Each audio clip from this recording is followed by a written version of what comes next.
हाय dear students, metallurgy chapter में class 12 के में एक लेक्चर हो चुका है। सेकंड लेक्चर की आज हम डिस्कस करेंगे। मेटलर्जिकल प्रोसेस का एक फ्लो चार्ट मैंने आपको बताया था। उस फ्लो चार्ट के अकॉर्डिंग सभी मेटल्स को, जितने भी मेटल्स हैं, जिसके लिए जो बेनिफिशियल मेथड होता है वो यूज कर लेते हैं। मिनरल्स और उसमें क्या डिफरेंसेस होता है वो बता दिया है मैंने आपको। जैसे क्ले है, क्ले में एल्यूमिनियम पाया जाता है, लेकिन वो एक मिनरल है, उससे हम एल्यूमिनियम को एक्सट्रैक्ट नहीं करते क्योंकि वो बेनिफिशियल नहीं होता। लेकिन बॉक्साइट एल्यूमिनियम का एक और है जिसमें एल्यूमिनियम की परसेंटेज ज्यादा है, तो उससे हम उसको एक्सट्रैक्ट कर पाते हैं, इसलिए वो एक और हो गया। मीन्स सभी और मिनरल्स होते हैं लेकिन सभी मिनरल्स और नहीं होते, ये मैं डिस्कस कर चुका हूँ। आज हम बात कर रहे हैं उन्हीं प्रोसेसेस की। अब प्रोसेस में पहले ही आपको मैं क्लियर कर देता हूं कि मैं एल्यूमिनियम की मेटलर्जी को बिल्कुल साथ लेके चलूंगा सभी प्रोसेसेस के साथ। सबसे पहले तो हम बात करते हैं कि जो सोलर सिस्टम है उसमें सबसे ज्यादा पाए जाने वाला जो एलिमेंट है वो कौन सा है, which is non metal, which is hydrogen. Means solar system में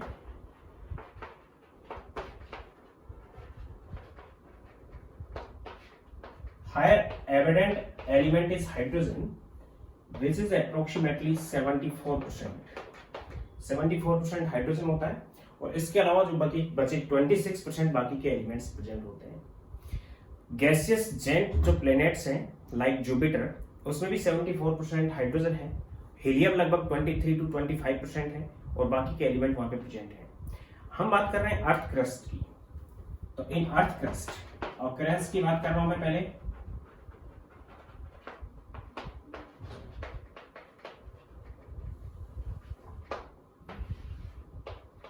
In solar system, hydrogen is 74% and other elements are 26%. And in Earth crust, earth crust में सबसे ज्यादा पाए जाने वाला जो एलिमेंट है वो ऑक्सीजन है, O2 और O मीन्स कॉम्बिनेशन और कंबाइंड फॉर्म में या फिर फ्री ऑक्सीजन की फॉर्म में। अगर हम कंप्लीट बात करें तो ऑक्साइड की फॉर्म में हो सकता है, ऑक्सीजन की फॉर्म में हो सकता है एंड ऑक्साइड की फॉर्म में, which is 46.6%। Second is silicon and combined form में, जनरली कंबाइंड फॉर्म में पाया जा रहा है, which is 27.7%। And third is aluminium.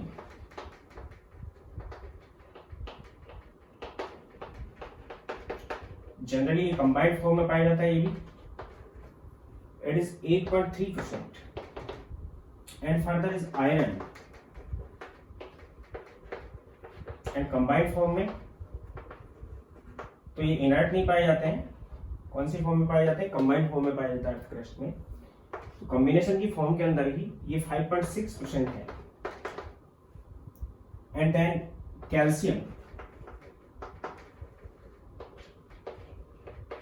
Carbonates, sulphates, oxides की फॉर्म में, कंबाइंड फॉर्म में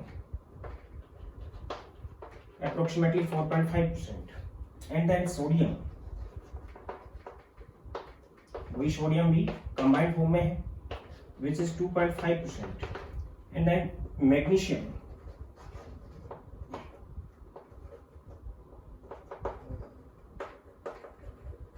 वही कंबाइंड फॉर्म में, which is 2.4%. And then potassium, combined form में it is 2%. And then titanium, oxide की फॉर्म में पाया जाता है जनरली, it is 0.61%. ये 9 वो एलिमेंट लिए हैं मैंने जो अर्थ क्रस्ट में इस ऑर्डर में पाए जा रहे हैं, जिनमें से मैंने सोलर सिस्टम में बताया हाइड्रोजन ये एक नॉन मेटल है। इसके अलावा बता दिया मैंने गैसेस जेंट,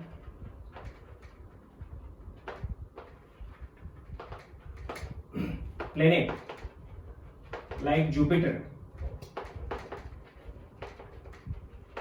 इसमें 74% हाइड्रोजन और 23 to 25% हीलियम होती है।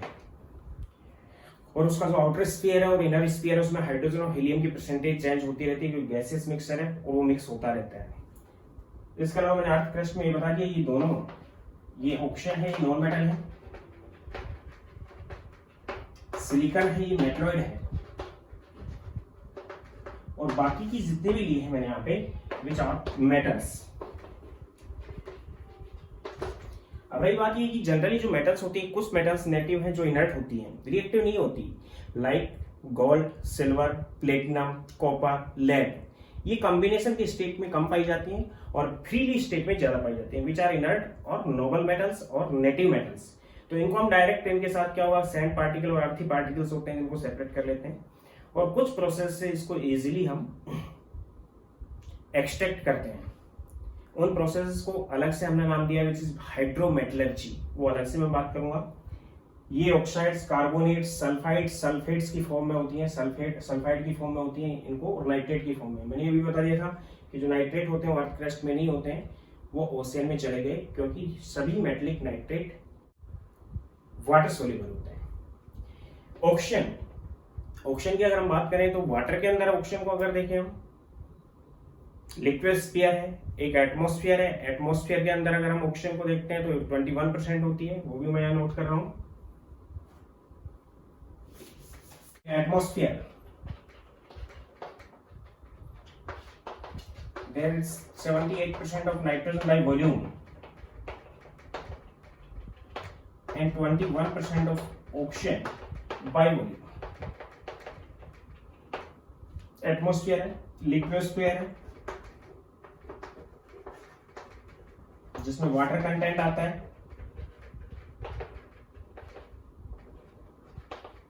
वाटर का फॉर्मूला H2 है। अगर मास परसेंट देखें हम ऑक्सीजन की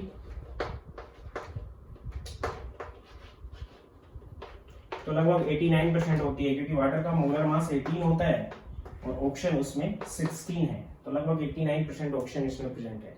11% इसमें क्या प्रेजेंट है, हाइड्रोजन प्रेजेंट। अगर मोल परसेंट देखें हम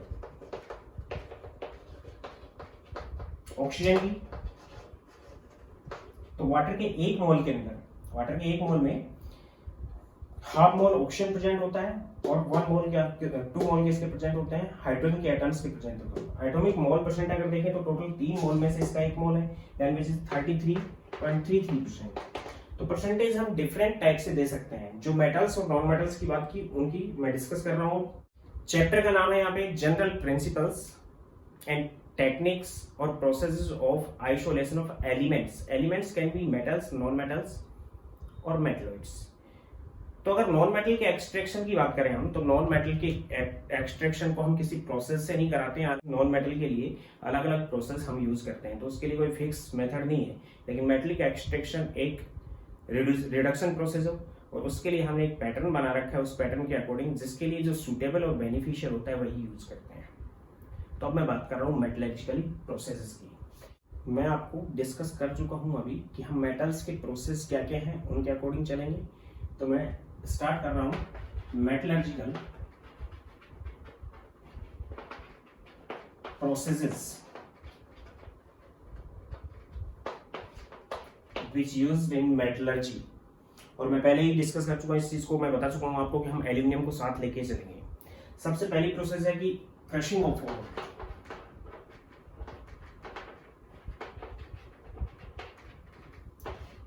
और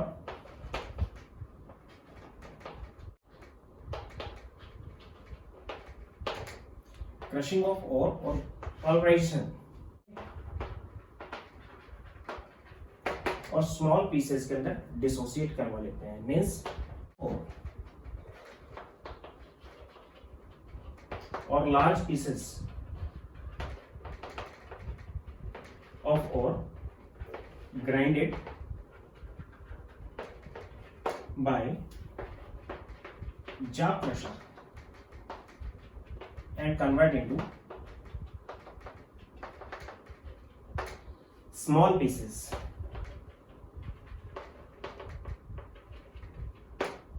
is called pulverization और crushing of ore और grinding of ore। ग्राइंडिंग के बाद हम उसका कंसंट्रेशन करते हैं। कंसंट्रेशन में हम क्या करते हैं, गैंग्स और जो इम्प्योरिटीज है उनको उससे सेपरेट कर लेते हैं, जितनी भी जगह हो सके उस प्रोसेस को हम नाम देते हैं कंसंट्रेशन। तो सेकंड प्रोसेस हम यूज करते हैं कंसंट्रेशन ऑफ ओर। कंसंट्रेशन के लिए भी मैंने बहुत मेथड बता दिए आपको। एक तो हम कर सकते हैं हार्डलिक वाशिंग,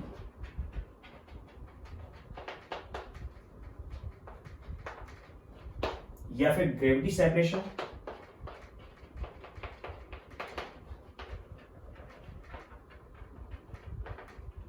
या फिर इसी को हम नाम देते हैं लेविगेशन।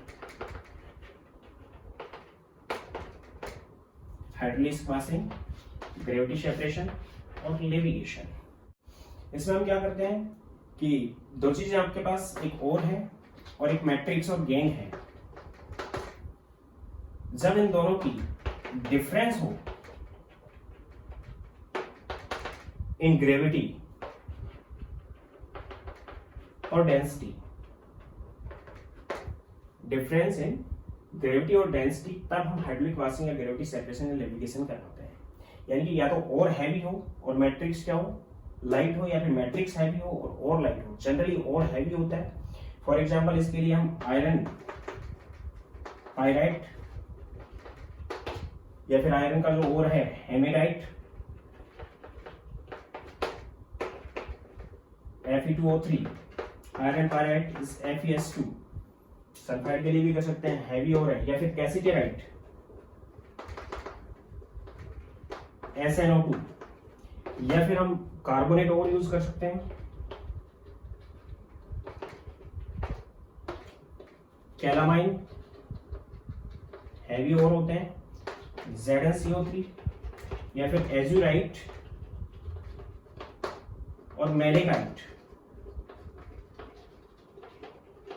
एजुराइट और मैलेकाइट कॉपर के और हैं, आपको बता रखा है, कॉमन फॉर्मूला है 2CuCO3 and 2H2, it is एजुराइट। और मैलिकाइट में क्या होता है, CuOH2, CO3 and 2H2। तो कार्बोनेट और हाइड्रोक्साइड्स और ये हैवी ओर्स होते हैं। इनको करते क्या है, हम एक बड़ा टब यूज करते हैं या टेबल यूज करते हैं। टेबल पे इसको हम ग्राइंडेड ओर को बिछा देते हैं और फिर वाटर करंट के अंदर उसको रख देते हैं। तो वाटर करंट में जिसकी ग्रेविटी कम होती है, जिसमें लाइट जो पार्टिकल्स होते हैं, जैसे मैट्रिक्स लाइट है, तो मैट्रिक्स तो वाटर करंट के साथ फ्लो हो जाएगी, और जो हैवी पार्टिकल्स हैं और के पार्टिकल वो नीचे सेपरेट हो जाएंगे, सेडिमेंटेशन हो जाएगा, which is called gravity separation और लेविगेशन। मीन्स हमने इसमें किया क्या है कि एक बड़ी टेबल यूज की है या कोई टब यूज किया है।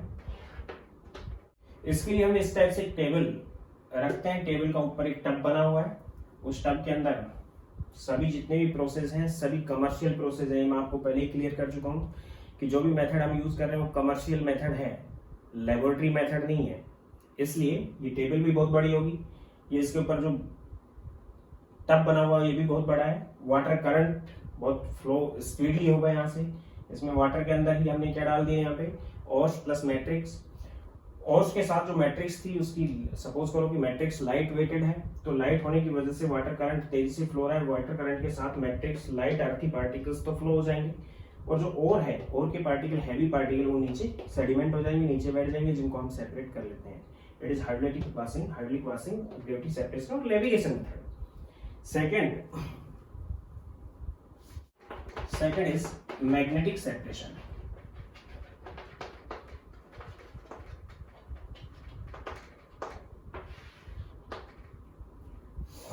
कब यूज करते हैं मैग्नेटिक सेपरेशन, आइदर और मैट्रिक्स और गैंग।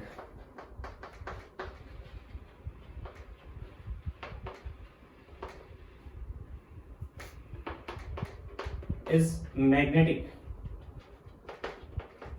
और फेरी मैग्नेटिक और फेरोमैग्नेटिक सब्सटेंस।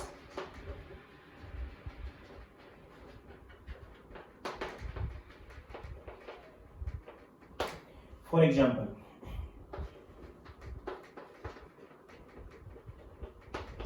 वोल्फ्रेमाइट जो कि टंगस्टन का ओर है, FeWO4, W is tungsten, iron है, आयरन के साथ है, ये कैसा होता है, फेरी मैग्नेटिक है। और इसके साथ जो इम्प्योरिटी होती है वो कैसिटेराइट की होती है, जो SnO2 टिन का ओर है, जो कि नॉन मैग्नेटिक सब्सटेंस है। वोल्फ्रेमाइड के साथ कैसिटेराइट प्रेजेंट होता है, या फिर कैसिटेराइट के साथ वोल्फ्रेमाइड की इम्प्योरिटी होती है। तो एक मैग्नेटिक है और एक कैसा है, नॉन मैग्नेटिक सब्सटेंस है। तो मैग्नेटिक सेपरेशन मेथड से इसको अलग कर लेते हैं। इसके अलावा Fe3O4 या फिर MnO2, तो MnO2 भी लाइट फेरीमैग्नेटिक सब्सटेंस है। CrO2 फेरोमैग्नेटिक सब्सटेंस है। MnO2 फेरीमैग्नेटिक सब्सटेंस है, और ये भी फेरीमैग्नेटिक सब्सटेंस है। इन सब्सटेंस को भी जब हम इनके सैंड पार्टिकल या SiO2 से इनके साथ जो इम्प्योरिटी होती है वो SiO2 की होती है, जो कि नॉन मैग्नेटिक है।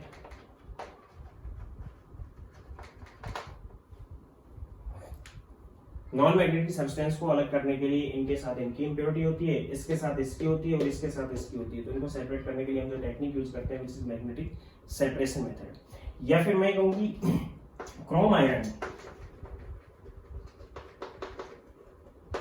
इसको हम नाम देते हैं क्रोमाइट, क्रोमियम का ओर है, विच इज FeCrO4। ये भी एक मिक्सचर है FeO प्लस WO3 का,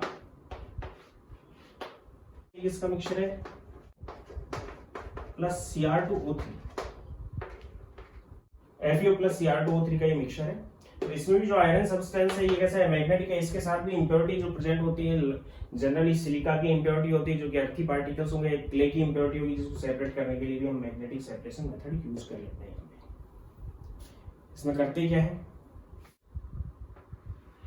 इसके अंदर हम करते क्या है कि दो व्हील यूज करते हैं, एक नॉन मैग्नेटिक व्हील है और एक मैग्नेटिक व्हील है। दोनों को हम एक कन्वे बेल्ट से अटैच कर देते हैं, और फिर इनको हम एक पुली से घुमा देते हैं। घुमाएंगे तो उस कंडीशन में और गैंग को हम इधर से डालेंगे तो इसके साथ साथ ये बेल्ट के साथ साथ आएगा। तो उसमें से जो मैग्नेटिक पार्ट जो होता है वो मैग्नेटिक के साथ चिपक के यहाँ पे गिरेगा, और जो नॉन मैग्नेटिक पार्ट है वो यहाँ पे गिरेगा। मींस मैग्नेटिक और नॉन मैग्नेटिक पार्ट को हम इजीली यहाँ से अलग कर लेते हैं। तो ये मेथड कब यूज करते हैं हम, जब यूज करेंगे जब और गैंग में से कोई भी एक पार्ट मैग्नेटिक हो और एक नॉन मैग्नेटिक हो। एग्जांपल्स मैंने बता दिए हैं। थर्ड नंबर पे मैं बात कर रहा हूँ fourth flotation method. Concentration method में ही थर्ड मेथड में यूज कर रहा हूँ फोर्थ फ्लोटेशन। इंपॉर्टेंट मेथड है।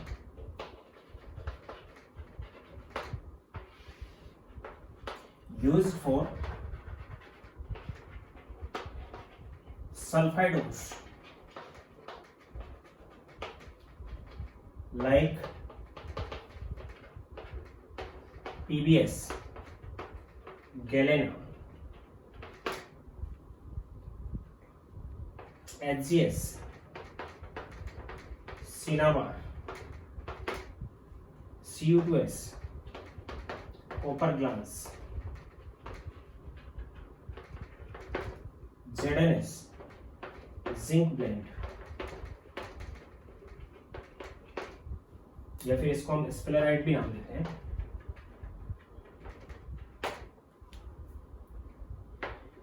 AG2S, silver glass.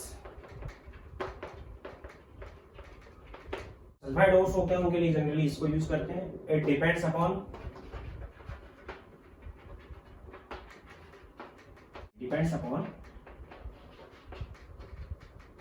different wetting property of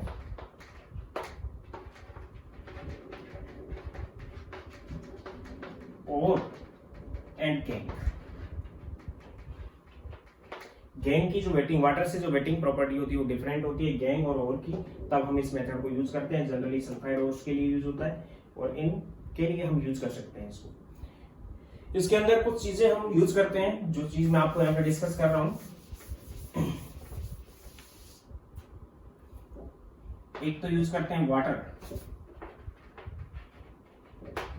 plus pine oil और यूकलिप्टस ऑयल।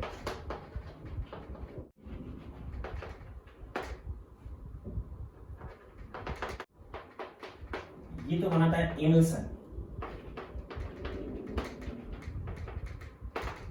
वाटर के साथ जब ऑयल को हम मिक्स कर देंगे तो एक इमल्सन फॉर्मेट होगा। दूसरा सेकंड थिंग हम इसके लिए यूज करते हैं जेंथेट्स विच आर कलेक्टर। तीसरा यूज करते हैं हम क्रिशॉल प्लस में एनिलीन। क्रिशॉल और एनिलीन में से कोई भी एक, क्रिशॉल और aniline, these are froth former, ये फ्रोथ फॉर्मर है।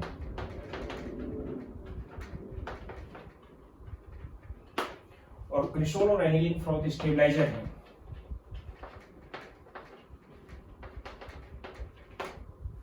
क्या क्या वर्क है वो मैं आपको बता दूंगा इनका। एक हम यूज करते हैं एक्टिवेटर। एक्टिवेटर में जनरली हम यूज करते हैं कॉपर सल्फेट सल्फाइड ऑक्स के लिए, और एक इसी के साथ साथ यूज करते हैं हम डिटर्जेंट,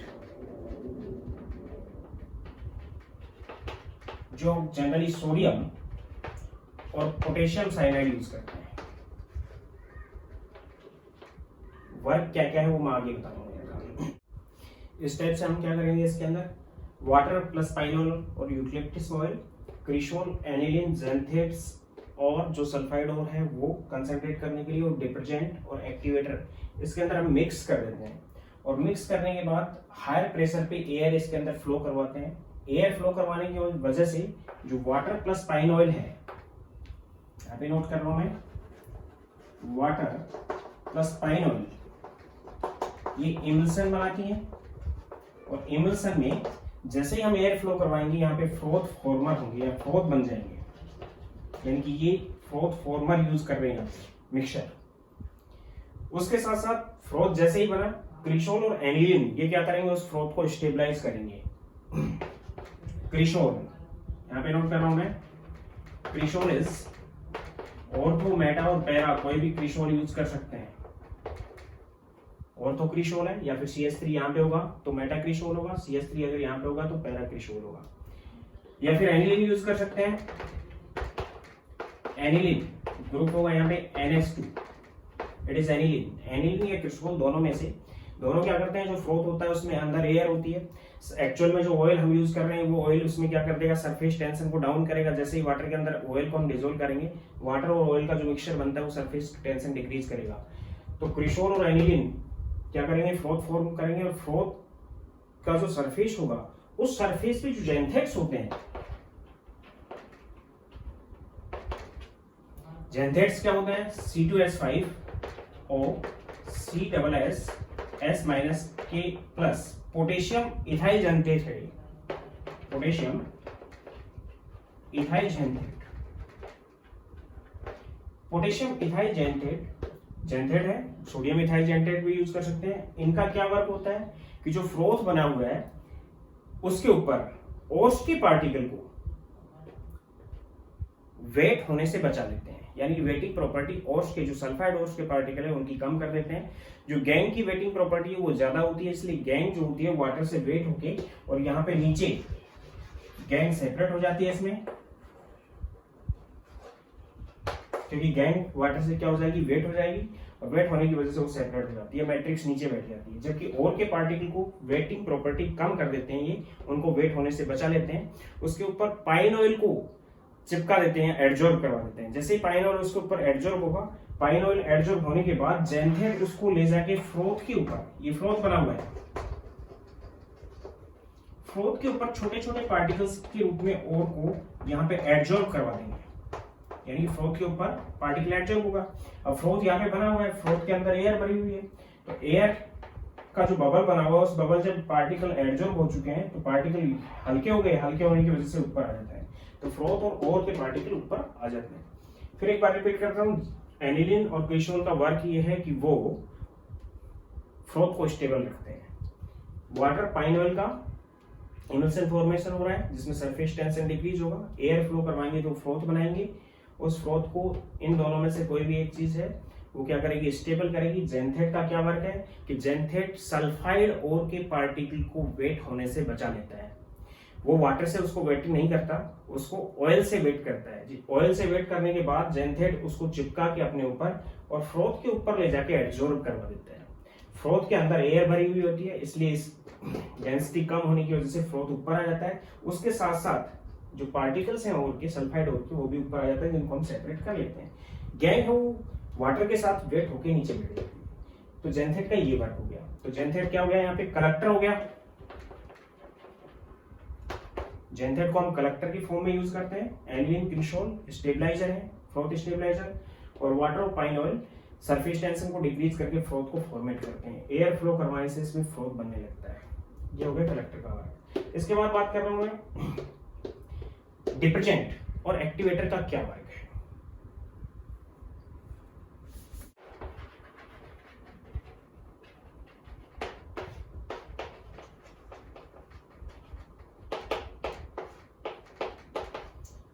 जनरली होता क्या है कि लेड सल्फाइड जो गैलेना है इसके साथ इंप्योरिटीज प्रेजेंट होती हैं।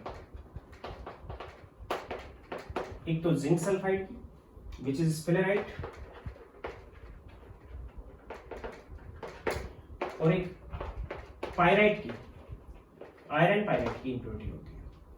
तो इन इंप्योरिटीज को सेपरेट, क्योंकि ये भी सल्फाइड है, ये भी सल्फाइड है और ये भी सल्फाइड है, इन इंप्योरिटीज को सेपरेट करने के लिए हम यहाँ पे डिटर्जेंट यूज करते हैं।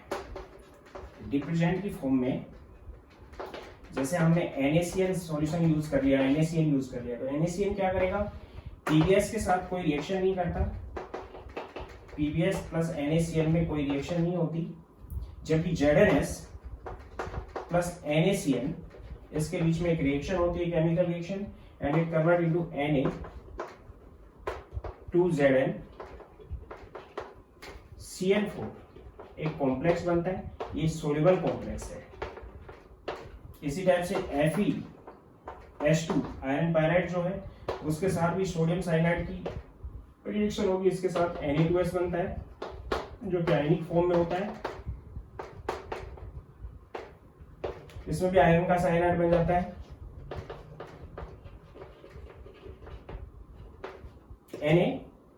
Na4FeCN6 प्लस Na2S, ये भी कैसा होता है, आयनिक होता है।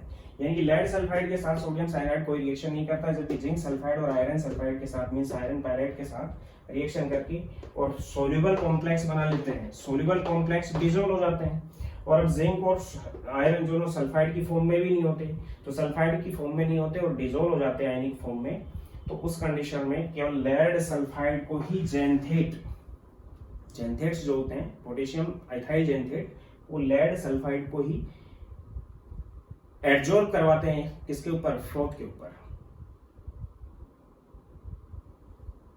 इस सब्सटेंस को हम नाम दे रहे हैं डिटर्जेंट। यानी कभी कभी क्या होता है, लेड सल्फाइड का जब हम सल्फाइड हो रहे हैं, इसके साथ अदर सल्फाइड इंप्योरिटीज को सेपरेट करने के लिए, अलग करने के लिए हम डिटर्जेंट की फॉर्म में इसको यूज करते हैं। अब रही बात एक्टिवेटर की, जब सारा लेड सल्फाइड यहाँ से सेपरेट हो चुका होगा तो फिर हम एक्टिवेटर यूज करते हैं।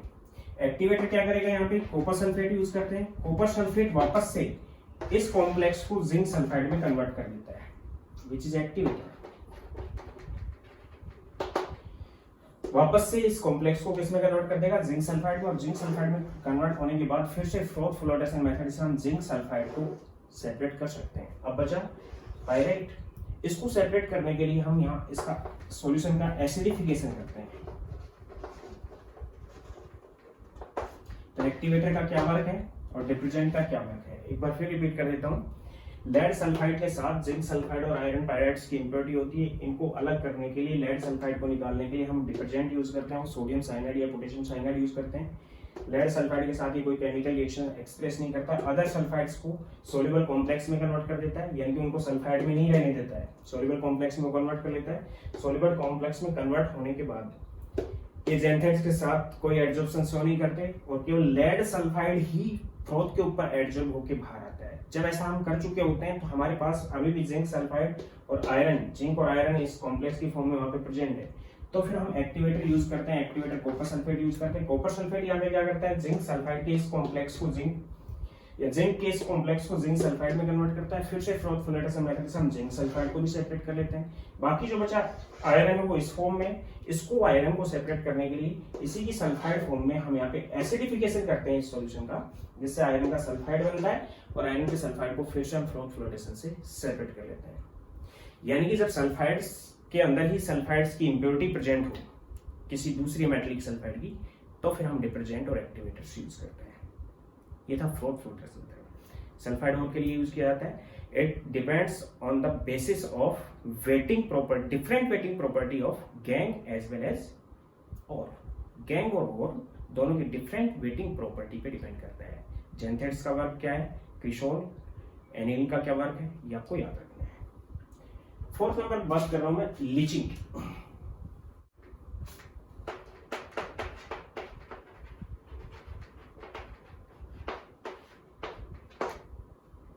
लीचिंग एक ऐसा मेथड है जिसमें हमें क्या करना होता है कि जो ओर के साथ इम्प्योरिटीज या गैंग प्रेजेंट होती है या किसी दूसरे मेटलिक कंपाउंड्स प्रेजेंट होते हैं, उनको सेपरेट करने के लिए हम एक स्पेसिफिक रिएजेंट या स्पेसिफिक सॉल्वेंट यूज करते हैं। उस सॉल्वेंट में एक मेटल या फिर उसका जो कंपाउंड है वो सोल्यूबल हो, जिसका एक्सट्रैक्शन हम करना है, और दूसरी जो मेटल्स या उसके कंपाउंड्स हैं वो इनसोल्यूबल हो या गैंग इनसोल्यूबल हो। तो सोल्यूबल मेटल को हम उसमें डिसोल्व करके सेपरेट कर लेते हैं, तो गैंग वहीं रह जाती है, मैट्रिक्स वहीं रह जाती है। Process is called leaching, means used for the metals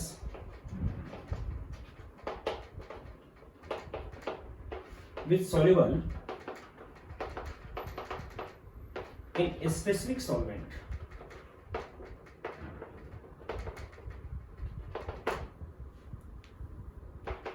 but not gang, लेकिन गैंग उसमें सॉल्युबल नहीं होनी चाहिए। तो यहां से मैंने आपको बताया कि हम एल्यूमिनियम के लिए डिस्कस करेंगे, तो लीचिंग हम एल्यूमिनियम के लिए यूज करते हैं या फिर हाइड्रोमेटलर्जिकल प्रोसेस में यूज करते हैं। तो मैं एल्यूमिनियम की लीचिंग की प्रोसेस यूज कर रहा हूं यहाँ पे। और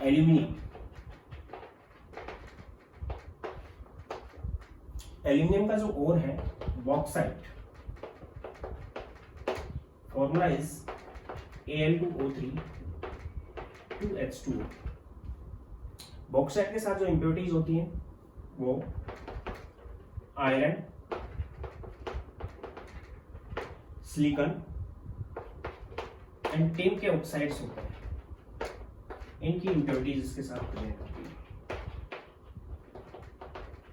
इनको सेपरेट करने के लिए हम इसकी लीचिंग प्रोसेस यूज करते हैं एल्यूमिनियम के लिए। और लीचिंग के यहाँ पे 3 प्रोसेस हैं। Number first, Bayer's process, Bayer's method.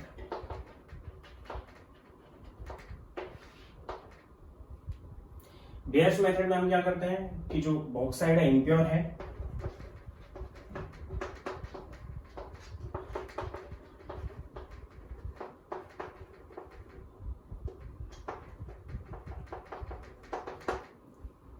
इसको NaOH एक्वस सॉल्यूशन,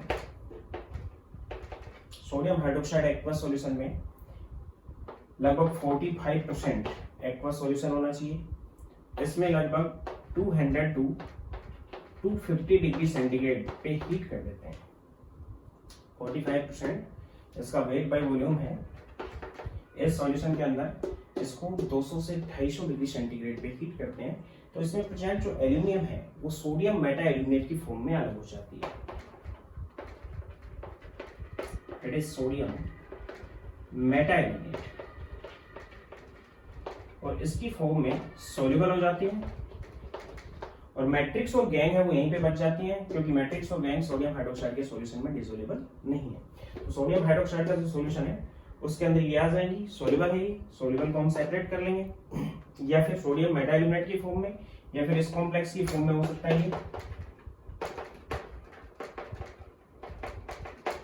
NaLH4, इसकी फॉर्म में सेपरेट हो जाती है। फिर जो सोडियम मेटा एल्यूमिनेट है इसको वाटर के साथ डाइजेस्ट करते हैं लगभग 36 आवर्स, 20 से 30 डिग्री सेंटीग्रेड के बीच में वाटर के साथ इसको ट्रीट कर देते हैं, रख देते हैं। तो sodium Meta aluminate is convert into aluminium hydroxide plus में NaOH। एल्यूमिनियम का हाइड्रोक्साइड प्रेसिपिटेट की फॉर्म में आता है AlOH3, जिसको हम हीट करके सेपरेट कर देते हैं। इसको हीट करते हैं लगभग 450 डिग्री सेंटीग्रेड पे, then it convert into Al2O3 plus में H2O। रिएक्शन बैलेंस नहीं लिया मैंने, तो रिएक्शन को बैलेंस आप कर लेना। यहाँ पे जो हमारे पास आता है वो एल्यूमिनियम आता है, aluminium. Method is bears method. इसको मैंने बोला है इसी टाइप से रिपीट कर लेना कि इम्प्योर जो बॉक्साइड है उसको 45% एनियल सॉल्यूशन में 200 से 250 डिग्री सेंटीग्रेड के बीच में हीट करने पे सोडियम मेटा एल्यूमिनेट सोल्यूबल बन जाता है, जिसमें जितना भी एल्यूमिनियम होता है वो सोडियम मेटा एल्यूमिनेट की फॉर्म में डिसोल्व हो गया सॉल्यूशन में, जिसको हमने सेपरेट कर लिया। इंप्योरिटीज यहीं रह गई। सोडियम मेटा एल्यूमिनेट को वाटर के साथ डाइजेस्ट करते हैं लगभग 36 घंटे 20 to 30 डिग्री सेंटीग्रेड पे, तो इससे एल्यूमिनियम हाइड्रोक्साइड का प्रेसिपिटेट बनता है, क्योंकि वाटर सोल्यूबल नहीं होता है, ये सोडियम हाइड्रोक्साइड बनता है।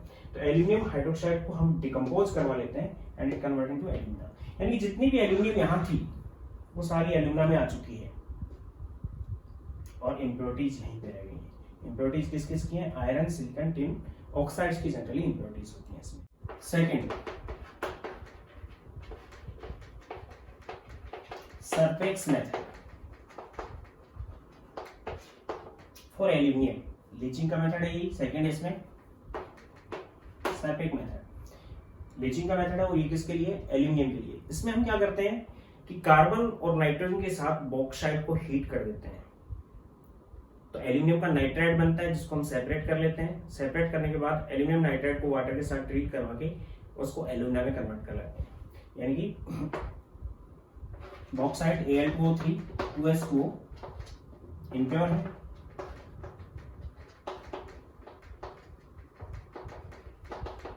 इसको कार्बन और नाइट्रोजन के साथ ट्रीट करवाते हैं, it convert into carbon monoxide plus aluminium nitride.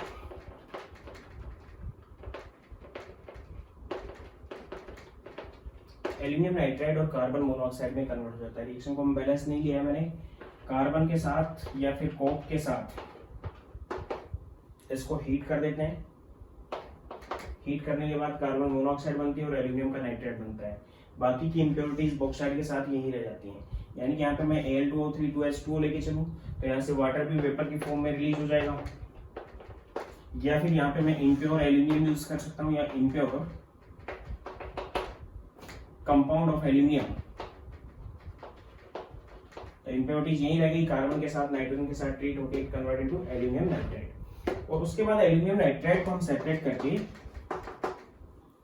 इसको वाटर के साथ हीट कर देते हैं, then it convert into nitride होता है। मेटलिक नाइट्राइड जनरली वाटर के साथ ट्रीट होकर अमोनिया गैस फॉर्मेट करता है और मेटल का ऑक्साइड बनाता है Al2O3 प्लस अमोनिया। अमोनिया यहाँ से सेपरेट हो जाती है और एल्यूमिना में कन्वर्ट हो जाता है। इट इज सरफेक्स प्रोसेस, बिल्कुल सिंपल सी प्रोसेस है, इस टाइप से करवाते हैं। थर्ड इज हाल्स प्रोसेस, यानी कि फाइनली हम क्या कर लेते हैं कि इम्प्योर एल्यूमिनियम जो है उसको अलग से कंपाउंड में कन्वर्ट करते, उस कंपाउंड को डिकम्पोज करके हम एल्यूमिनियम में कन्वर्ट करवा लेते हैं। उस कंपाउंड की रिएक्शन से हम उसको एल्यूमिना में कन्वर्ट करवा लेते हैं। Third is Hall's process.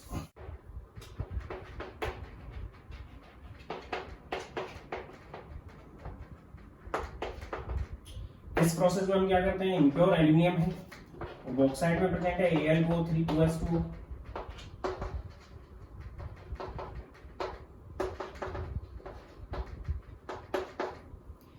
इसको हम बेस सोडियम कार्बोनेट Na2CO3, यानी कि वहां पे हमने सोडियम हाइड्रोक्साइड बेस लिया था, तो किसी भी एल्कली की प्रेजेंस में, क्योंकि एल्कली के अंदर एल्यूमिनियम सोल्यूबल होती है। एल्यूमिनियम क्या होती है? एक एम्फोटेरिक मेटल है। तो एम्फोटेरिक मेटल्स होती हैं वो बेस और एसिड दोनों के साथ ट्रीट हो जाती हैं। तो ये किसके साथ? बेस के साथ, यानी कि एल्कली के साथ इसको हम हीट कर देते हैं। या फिर एनिमल्स के साथ ट्रीट किया था विच इज आल्सो बेस, तो बेस के साथ ट्रीट करके हम एम्फोटेरिक मेटल्स को सेपरेट कर लेते हैं। तो एल्यूमिनियम क्या हो गया? सोडियम कार्बोनेट के साथ ट्रीट होके वही सोडियम मेटा एल्यूमिनेट बनाएगा।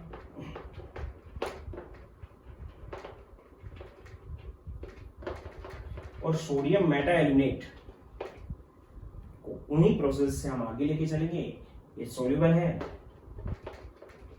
सोडियम कार्बोनेट का एक पास सॉल्यूशन है, इसमें हमने ट्रीट करवाया, डिसॉल्व हो गया, इम्प्योरिटीज यहीं रह गई क्योंकि उसके साथ रिएक्शन नहीं कर रही। तो इसको हम सेपरेट करेंगे। सेपरेट करने के बाद NaLO2 को सिमिलरली उन्हीं प्रोसेस से जो मैंने आपको बेयर्स प्रोसेस में बता दी, सोडियम मेटा एल्यूमिनेट को वाटर के साथ डाइजेस्ट करा देंगे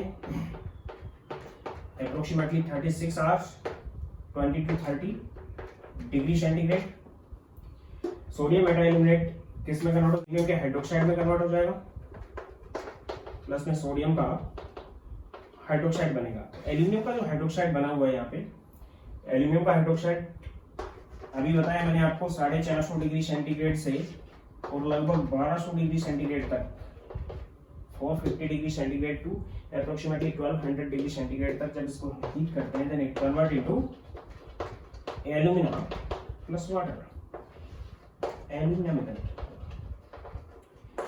ये तीनों ही मेथड लीचिंग के मेथड है और वो एल्यूमिनियम के लिए यूज कर सकते हैं, which is base method, Hall's method and Serpeck method. तो तीनों मेथड्स में लास्ट में हमने क्या बना लिया, एल्यूमिना। यानी कि जो बॉक्साइड था, इम्प्योर था, इम्प्योरिटीज यही रहेगी, उसमें जितना भी एल्यूमिनियम प्रेजेंट था वो पहले तो सोडियम मेटा एल्यूमिनेट की फॉर्म में आया, फिर सोडियम मेटा एल्यूमिनेट को वाटर के साथ डाइजेस्ट करा के उसको मैंने एल्यूमिनियम हाइड्रोक्साइड की फॉर्म में लिया, और फिर एल्यूमिनियम हाइड्रोक्साइड को डिकम्पोज करवा के, बैलेंस रिएक्शन नहीं लिए मैंने, डिकम्पोज करा के उसको हम एल्यूमिनियम में कन्वर्ट कर लेते हैं। तो तीनों ही प्रोसेस लीचिंग की है। इसके अलावा हम हाइड्रोमेटलर्जिकल प्रोसेस भी यूज कर सकते हैं यहाँ पे लीचिंग में ही।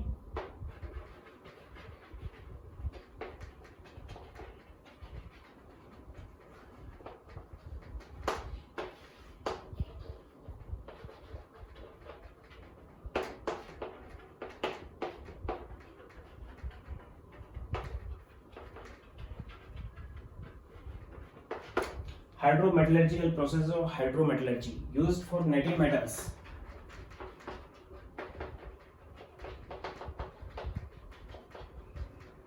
like gold, silver और प्लेटिनम, इनके लिए यूज करते हैं। एक्चुअल में क्या होता है कि कंबाइनिंग स्टेट में तो मिलती नहीं है, लगभग प्योर स्टेट में मिलती है, क्योंकि कॉम्बिनेशन होता नहीं इनका, कैसी है, इनर्ट टाइप की मेटल्स हैं, तो जनरली ऐसे ही मिलती है। तो अर्थी पार्टिकल्स इसके साथ होते हैं, तो उनको सेपरेट करने के लिए हम मेथड यूज करते हैं। तो जनरली ये जिसमें सोल्यूबल होती है वही सॉल्वेंट यूज कर लेते हैं, और सॉल्वेंट यूज करते हैं तो यूज क्या हो जाएगा, लीचिंग।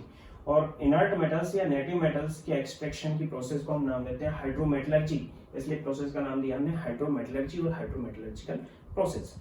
तो जनरली गोल्ड और सिल्वर के लिए हम साइनाइड मेथड यूज करते हैं।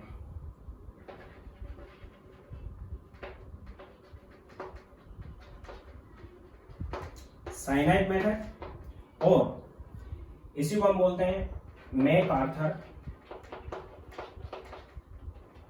Forest process.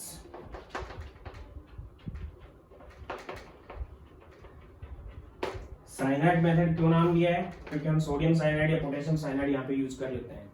जो इम्प्योर सिल्वर है, सपोज करो आपके पास नेटिव इम्प्योर,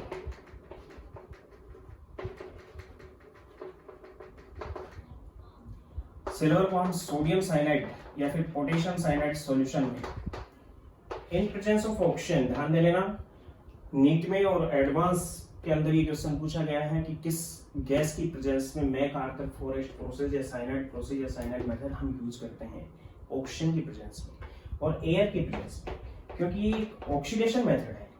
मेथड कैसा है ये, ऑक्सीडेशन। नीट में डायरेक्ट पूछा गया है कि कौन सा प्रोसेस होता है, इट इज ऑक्सीडेशन मेथड। तो इसमें क्या होता है, सिल्वर इसके साथ एक कॉम्प्लेक्स बना लेती है सोल्यूबल, और जो सिल्वर कॉम्प्लेक्स बनाता है विच इज दिस NaAgCN2, यानी कि जो आयंस बनेंगे वो कौन कौन से आयंस होंगे, तो सोडियम आयन बनेगा और एक कॉम्प्लेक्स आयन बनेगा AgCN2 माइनस, ये आयन बनेगा। इसको अगर हम नाम देना है तो नाम होगा इसका सोडियम डाइसाइनो, आगे आ जाएगा ये कोऑर्डिनेशन कंपाउंड्स के नोमेनक्लेचर में आएगा डाइसाइनो अर्जेंटेट फर्स्ट। ये कॉम्प्लेक्स बनता है जिसको हम सेपरेट कर लेते हैं, यानी कि इम्प्योरिटी जो थी वो यही रह गई और सिल्वर है वो सोडियम साइनाइड में डिसॉल्व हो गया। It is also leaching process. ये प्रोसेस भी कैसी है, लीचिंग की प्रोसेस है। इसी टाइप से गोल्ड है इम्प्योर और नेटिव, इसको भी हम सोडियम साइनाइड के साथ ट्रीट करवा लेते हैं जो कि सॉल्यूशन है, और वही ऑक्सीजन के प्रेजेंस में ऑक्सीडेशन होता है इसका। इससे भी कॉम्प्लेक्स बनता है विच इज NaAuCN4। यहाँ पे समझ लेना सिल्वर है वो +1 ऑक्सीडेशन स्टेट में, यहाँ पे गोल्ड है वो +3 ऑक्सीडेशन स्टेट में, which is sodium tetra cyano aurate third, ये कॉम्प्लेक्स बनता है, यानी कि इम्प्योरिटी यहीं रह जाती है और ये कॉम्प्लेक्स बनता है जिसको हम सेपरेट कर लेते हैं। तो ये भी कौन सी प्रोसेस होगी, लीचिंग प्रोसेस। और प्रोसेस क्या नाम दिया है, नेटिव मेटल के लिए यूज किया तो हाइड्रोमेटलर्जिकल प्रोसेस या फिर हाइड्रोमेटलर्जी है। इसके बाद जो आपके पास ये कॉम्प्लेक्स आ चुके हैं, ये कॉम्प्लेक्स आ चुका है, ये सोल्यूबल कॉम्प्लेक्स है। इनमें से मेटल्स को सेपरेट करने के लिए, इन मेटल्स को सेपरेट करने के लिए हम मेटल डिस्प्लेसमेंट मेथड यूज करते हैं, जो कि मैंने रिडक्शन प्रोसेस में, मेटलिक ऑक्साइड के रिडक्शन प्रोसेस में आपको बताया था कि एक मेथड यूज करते हैं which is metal displacement. Metal displacement से इनको अलग कर लेते हैं। इनसे लो एसआरपी की मेटल को इसके साथ ट्रीट करवा दिया जाता है। लो SRP metal high SRP metal के मेटलिक सोल्ट से उस मेटल को सेपरेट कर देती है। तो लो एसआरपी मेटल जिंक के साथ इसको ट्रीट करवा लेते हैं। देन ये हाइड्रोमेटलर्जी में ही आ रहा है, इसलिए इसी के साथ मैं यहाँ पे यूज कर रहा हूं।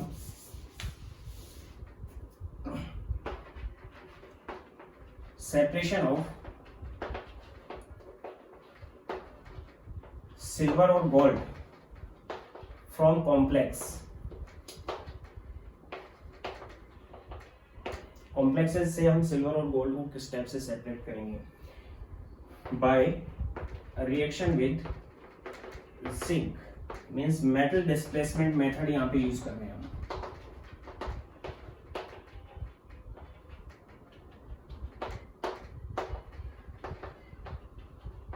मेटल डिस्प्लेसमेंट मेथड यहां पे यूज करेंगे, यानी कि एक तो आपके पास AgCN2 माइनस और एक कॉम्प्लेक्स था आपके पास AuCN4 माइनस।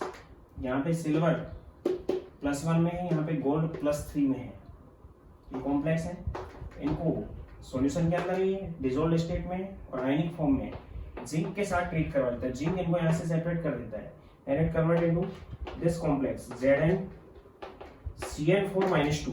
यहाँ पे जिंक +2 में है, यहाँ पे सिल्वर +1 में, यहाँ पे गोल्ड +3 में है। नोट कर लेना अलग से, जिंक +2 में आ गया, प्लस में 2 ऑफ सिल्वर। ये रिडक्शन प्रोसेस है इसका। जिंक 0 से +2 में आ गया तो ऑक्सीडेशन हो गया, सिल्वर +1 से 0 में चला गया तो इसका हो गया रिडक्शन। यहाँ पे तो सिल्वर यहाँ से सेपरेट हो गया, प्योर सिल्वर है वो। इसी टाइप से जिंक से ही इसको ट्रीट करवा लेते हैं हम रिडक्शन प्रोसेस में। जिंक यहाँ कॉम्प्लेक्स बना लेता है ZnCN4-2 एंड प्लस में गोल्ड यहाँ से सेपरेट हो जाता है। गोल्ड यहाँ से +3 से 0 में चला जाता है और जिंक यहाँ पे 0 से +2 में चला जाता है। इस टाइप की कंडीशन होती है। तो एक का रिडक्शन हो गया, एक का ऑक्सीडेशन हो गया। तो यहाँ पे हम सिल्वर और गोल्ड को दोनों को सेपरेट कर लेते हैं। It is hydrometallurgical process. समझ में आ गया होगा। नेक्स्ट लेक्चर में प्रोसेस यहाँ पे आपके कंसंट्रेशन प्रोसेस तक कंप्लीट हो चुका है। कंसंट्रेशन में लीचिंग तक कंप्लीट हो गया। आगे की जो प्रोसेस है वो रोस्टिंग, कैल्सिनेशन, उनका हम कल दूसरे लेक्चर में लेंगे, या फिर रिडक्शन और रिफाइनिंग। Thank you.